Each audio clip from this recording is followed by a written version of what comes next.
I'm Tammy Martin, and I am here to present my Building Leadership portfolio. Right now, I'm a reading intervention teacher for the Wichita Public Schools in Wichita, Kansas. I'm getting ready to complete my 7th year of teaching, and I am going to present kind of my practicum experience to you. So starting with my information, I've kind of gone over my professional information. My professional goal right now is really to get a true leadership position in a school. I'm currently applying to be an instructional coach for the Wichita Public Schools, which is in my 2-year goal plan. So I would like to hopefully get a position like that in the next couple of years, which would maybe lead me into a more suitable state to be ready to be an administrator in a school. Personally, I really would like to get my reading specialist degree to go along with my administrative degree. I have been a reading intervention teacher for 3 years, and I really am drawn to working with students that have reading deficiencies and helping them correct those and improve.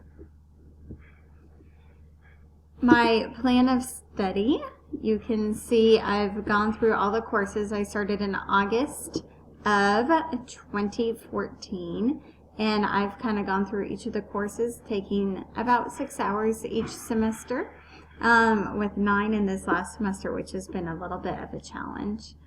My philosophy of education as a leader is really to have a lot of passion and vision, endurance, and flexibility.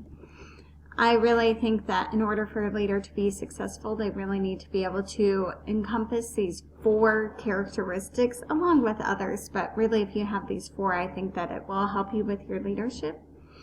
I am a firm believer in loving what you do. I love my job. I love what I do every day. And if I didn't, then I would be actively pursuing something else. And I think that a really powerful leader has that sort of passion about what they do.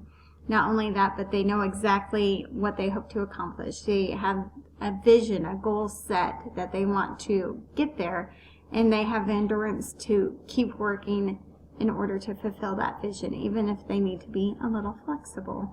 Because sometimes we think we know how we're going to solve a problem or achieve a goal, and we need to revise and edit and go back and relook at how we can achieve that vision without changing the ultimate goal. You can see on my resume,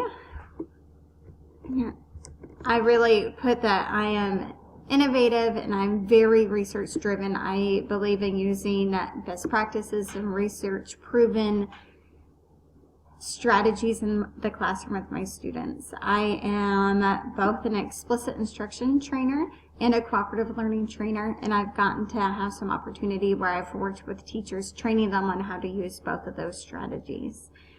I am very, very familiar with the MTSS process because I've been a part of the MTSS literacy protocol team for the district the past 2 years, where I've worked with teams of teachers specifically on our Tier 2 interventions in reading. You can see my education, Fort Hays State. I hope to graduate in May.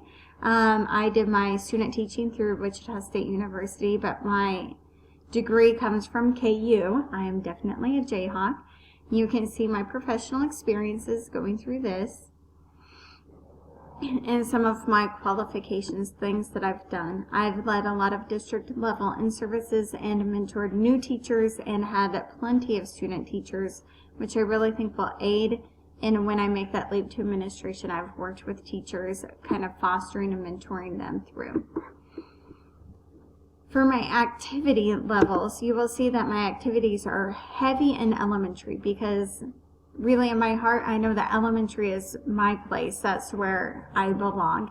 And I also work in an elementary school, so I had an ample opportunity to get a lot of experience. So since this kind of came up after I had started some of my experiences, I have what I could get for you guys as far as just some visualization for my experiences. The first is I helped with enrollment for my school, helping parents enroll. And you can kind of see I've got just a screenshot of kind of the first step. I didn't want to get into any of the additional information beyond that.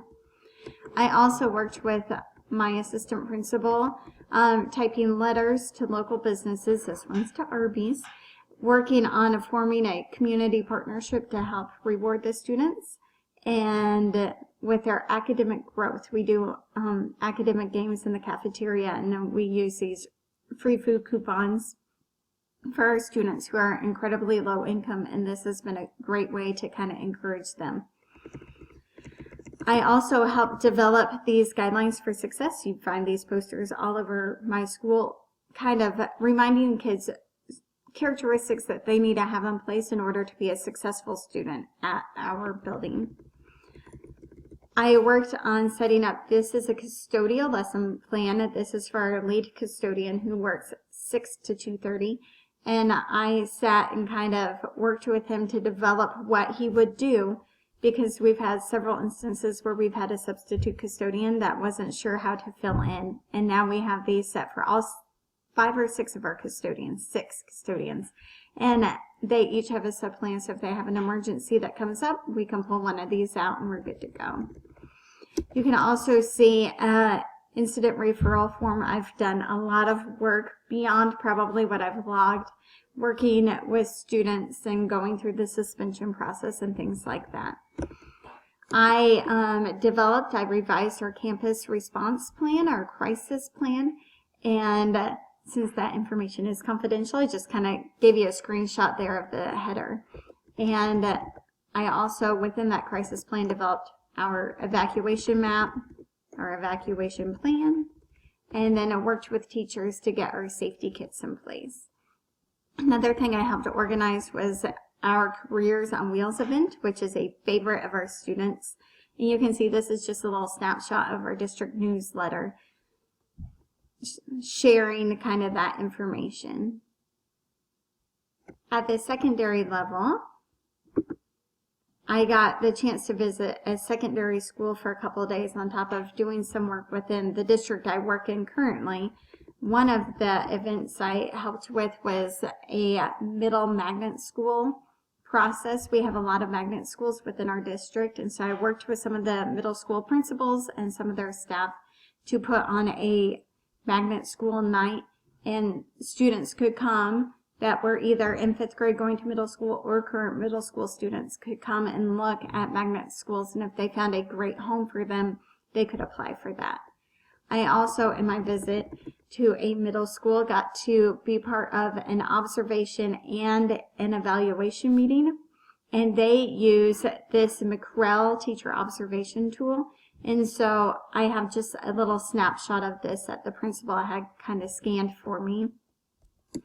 I also worked at the middle school with some students that had some discipline issues, and I have just kind of a snapshot of the rules that the students have in their handbook. Treat others with respect and dignity, follow directions, and so on. And so any student that was in violation of that got reported to the office, I could meet with them. Additionally, I also helped with some of the cafeteria observations. I run the cafeteria at our school daily, and so it was nice to see at a middle school level the difference between elementary, and I have here their cafeteria rules.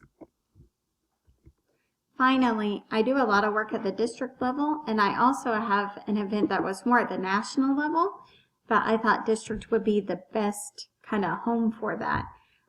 First, as I mentioned before, I've been part of the literacy protocol team, and so I've snapshotted here our protocol that we use. This is pre-K 5, but we also vertical teamed with the middle school and the high school to make sure that it really was streamlined from K-12. And you can see here our district approved resources, which I helped with both for general, writing, and then specialized. And this was specifically where I was working in this tier 2. And we worked on not only selecting some of these curriculums that we've used, but also leveling the intensity of them. So if you had a student that was needing a lot of intense fluency instruction, you could go down to fluency and go to the most intense and see that the 6-minute solution is the most intense fluency program that our district offers. I also got to go to the Teach to Lead conference, which is one of the coolest and scariest things I've ever done. At the Teach to Lead conference that's in Washington, D.C. last year, Arnie Duncan talked about developing this Teach to Lead program where teacher leaders from across the country could get together and meet and develop plans. And I was so blessed to be invited to the one in Denver. And you can see my colleague Amanda Rucker and I put together kind of a plan. And this plan, it's logic model plan. It kind of steps out how we would go about. We are hoping to kind of change the way teacher leadership looks in our district, and this is kind of the plan we have put into place. I also got to, when I was visiting the Goddard Public Schools, I got to go to a principal meeting, and it was K-12. Every principal in the district was there. It was a really nice opportunity for me to hear how the principals worked with the assistant superintendents and the superintendents, and that was very cool. I also got to go to the Dr. Anita Archer Explicit Instruction Training for Trainers, and this was a district level training that I got to be a part of and kind of talk about how explicit instruction could roll out in our district. So looking at this, my activity log here, you can see all of my different activities, and you can tell, since I had to kind of go back and backlog, I had quite a few that I had logged on paper that I needed to go back through. I have logged, I think it's 152 hours. However, there's many hours that I didn't log simply because there are things I do weekly or even daily that it just would be too intense to log all of them. And so I really feel like I got a very good experience both at the district level, lots of elementary, and then getting to visit for a couple days of middle school really helped kind of give me a clear idea. I also have hopes to visit another middle and a high school this year as well, just to kind of continue beyond my intern hours, just to make sure that if I decided to be an administrator, I would be ready. Then looking at my annotated bibliography here, I went ahead and I chose Explicit Instruction by Dr. Anita Archer, since that really went along with that district training that I attended. Looking at curriculum design choices, which I had to participate in when I was doing the protocol. Effective reading programs for Spanish dominant English language learners, which our school right now is 96% Hispanic, most of which are English language learners, so that really fit in with my experience at my school. Comprehensive School Safety Initiative Report, which fit in with the crisis plan that I worked on. Patterns of minor office discipline referrals in schools using SWIS, which is a documentation. Since I worked a lot with the discipline referrals, I thought it was really interesting to look at minor versus major office referrals, like it is in that article. And I also looked over principal's observation and the human factor that goes along with it, that goes beyond just student test scores. And students exceeding achievement expectations with high-risk students. Since I work in a very low-income school and a high Hispanic, high ESOL populated school, I work with a lot of high-risk students, and we are working on getting that academic achievement where it needs to be. And then again, looking at teacher evaluation. After looking at the McREL tool, I wanted to look at Marzano's thoughts on that. And here you can look at a logic model like the one that I developed with the U.S. Department of Education, and looking at community involvement, like me seeking out community partners for the school. When I reflected, I really felt like my experience was very strong. I really enjoyed it. You can look at all the ISLIC standards that I have tied to that. I would say my biggest hesitation coming through when I'm looking at the stages of reflection, my biggest hesitation was kind of towing the line between being a teacher and being an administrative intern. And then as a principal, how do you form relationships with the teachers but still make sure that you have that administrative side to you? And so when you go through, you can read my reflection and see kind of how I developed through, and making sure that you develop a lot of trust with your staff and making sure that you're very clear and transparent as much as you can be. And I feel like those are kind of ways that an administrator can toe the line and make sure they have a strong relationship with their teachers. Thanks for watching.